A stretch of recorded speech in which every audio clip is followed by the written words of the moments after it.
Because I know a lot of people use sex and intimacy to fall back on every time they get into it or something.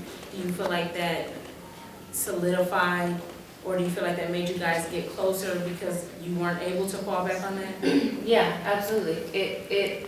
When you're not having sex, you have a lot of clarity, and especially when you're seeking God and you're really focused on whatever it is you're supposed to be doing, whether it's relationship, career, family, whatever, you see so much clearer.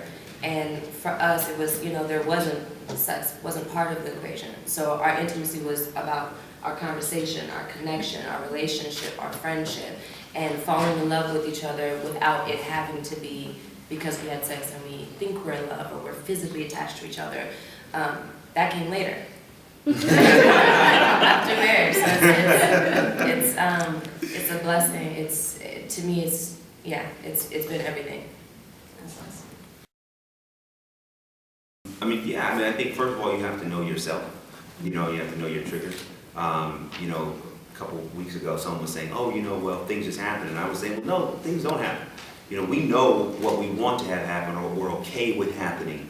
And sometimes subconsciously or consciously we'll put ourselves in an environment where we will be okay with the result. Mm-hmm. But if we don't want a result, we'll do everything not to get that result, right? Mm-hmm. So much of it is learning and knowing yourself. And if you know, hey, you know what?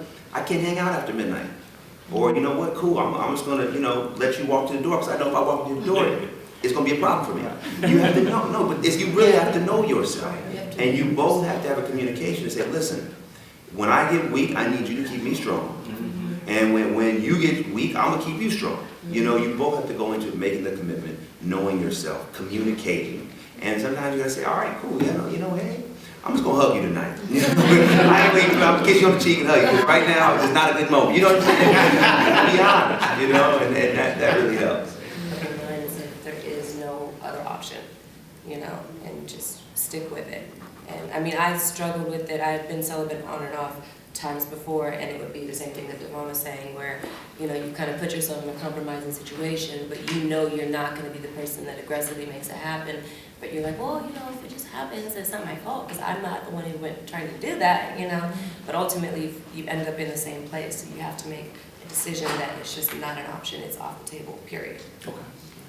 And I want to add that that's so wonderful, and I want to add that with mind, body, and spirit, and a lot of times what's happening is we're allowing our bodies to overrule our mind, our spirit, and the body takes the lead. But when your spirit, your soul, when you make commitments, a conscious commitment to do something, then you tell your body what to do. Your body does not tell you what to do.